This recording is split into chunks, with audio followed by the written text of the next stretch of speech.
반갑습니다. 성도 여러분, 10월 14일 월요일 부산진 오늘의 묵상입니다. 오늘 저희가 함께 나누실 말씀은 열왕기야 23장 31절부터 24장 7절까지의 말씀입니다. 요아스가 왕이 될 때에 나이가 23세라 예루살렘에서 석 달간 다스리니라. 그의 어머니의 이름은 하무달이라 림나 예레미야의 딸이더라. 요아스가 그의 조상들의 모든 행위대로 여호와 보시기에 악을 행하였더니 바로 느고가 그를 하마 땅 리블라에 가두어 예루살렘에서 왕이 되지 못하게 하고 또 그 나라로 은 100달란트와 금 1달란트를 벌금으로 내게 하고 바로 느고가 요시야의 아들 엘리야김을 그의 아버지 요시야를 대신하여 왕으로 삼고 그의 이름을 고쳐 여호와김이라 하고 요아스는 애굽으로 잡아갔더니 그가 거기서 죽으니라.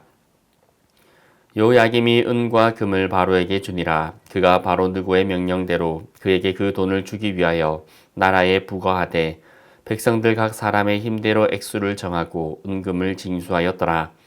요야김이 왕이 될 때에 나이가 25세라 예루살렘에서 11년간 다스리니라. 그의 어머니의 이름은 스비다라 루마 부다야의 딸이더라. 요야김이 그의 조상들이 행한 모든 일을 따라서 여호와 보시기에 악을 행하였더라.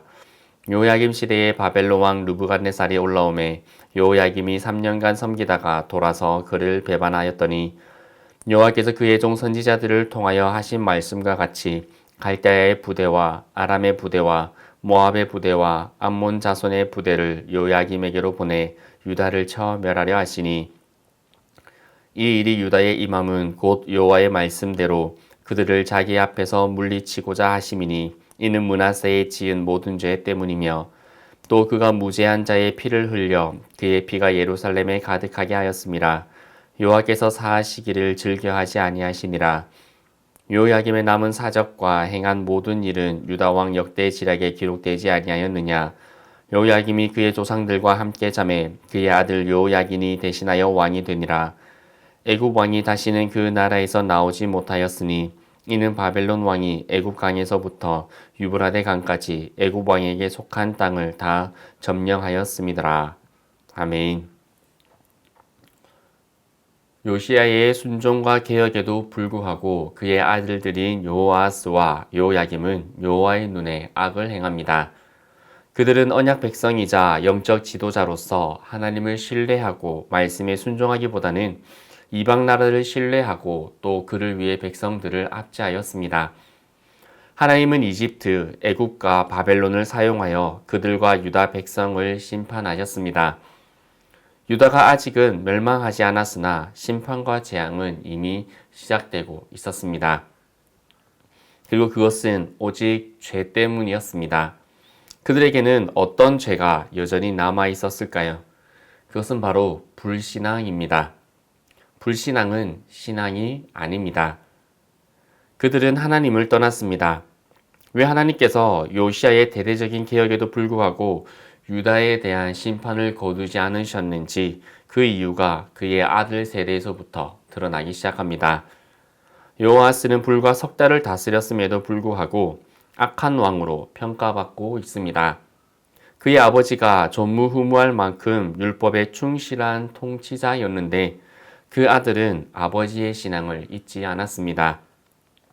결국 반애굽적 성향을 가졌던 그는 애굽 왕 바로 느고의 침략을 받고 폐위되어서 애굽으로 끌려갔으며 거기에서 생을 마감하게 됩니다. 하나님을 떠난 왕을 하나님도 떠나보내시는 것입니다. 그렇게 유다에 대한 하나님의 심판은 시작되었고 이제 남유다도 북이스라엘의 멸망의 길을 가게 됩니다. 그리고 그들은 하나님보다 더 사랑하고 두려워했던 대상이 있었습니다. 요아스를 강제로 폐위시킨 애굽은 자신들에게 충성하는 요야김을 다음의 왕으로 세웁니다. 그는 애굽에 바칠 조공을 마련하려고 백성들에게 은과 금을 힘되는 대로 징수합니다. 어쩌면 현대적인 시각에서 보면 강대국에게 줄을 잘 서는 외교를 했다라고 평가할 수도 있겠지만 하나님은 악하다라고 평가하십니다. 왜냐하면 외교 그 자체보다 애굽을 하나님보다 더 의지하고 두려워했기 때문입니다. 세상에 살면서 어쩔 수 없이 참여해야 하는 일들이 있을 수 있습니다. 왜 하나님께서 그것을 모르시겠습니까? 하지만 중요한 것은 그 일을 행함이 누구를 위함인가를 우리는 생각해 보아야 합니다.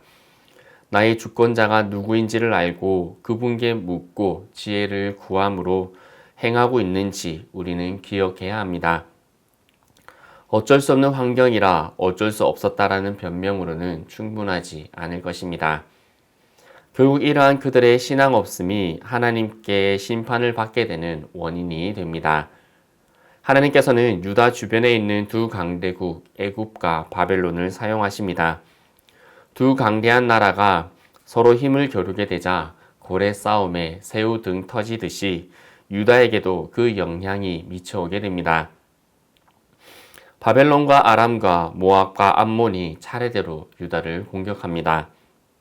세상의 눈으로 보면 그저 고대 근동 지역의 격동의 정세로 말미암아서 힘없는 유다의 모습으로 보여지겠지만 성경은 그 모든 것은 하나님의 계획하심이다라고 말씀합니다. 이 모두는 유다를 향한 하나님의 심판의 계획의 일환이었습니다. 하나님께서는 그분의 뜻을 이루기 위해 역사를 진행하실 수 있는 분이십니다. 그렇게 하나님께서는 세상의 주권자이십니다.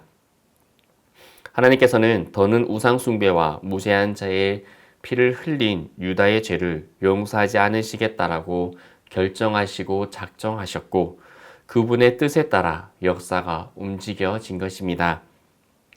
하나님의 경배와 우상 숭배는 양립할 수 없습니다. 하나님은 결코 죄를 용납하지 않으시고 반드시 그 죄를 심판하십니다. 이러한 하나님의 뜻에 이 세상 권력은 그저 바람에 나부끼는 낙엽일 뿐입니다. 하나님의 심판은 어떤 정권에게든지 어떤 교회에게든지 심지어 나에게도 찾아올 수 있습니다. 그렇게 우리는 바른 신앙을 가지고 하나님의 말씀과 그 뜻 안에서 온전하게 살아가야 할 것입니다. 함께 기도드리겠습니다. 하나님 아버지, 지금 또한 저희들의 삶들과 격동의 정세 가운데서 하나님께서 세상을 운행해 나가시는 줄 믿습니다. 그렇게 하나님, 우리가 경제가 힘들다고 나의 환경이 어렵다고 하여서 하나님을 배신하는 그러한 불신앙의 모습을 가지지 않도록 보혜사 성령께서 오늘도 저희들의 삶에 찾아와 주셔서 저희를 인도하여 주시고 저희의 삶을 조명하여 주시고 견인하여 주셔서 하나님께서 원하시는 온전한 삶으로 그 말씀과 법도에 바르게 살아가는 저희들 되게 하여 주옵소서. 예수 그리스도의 이름으로 기도드리옵나이다. 아멘.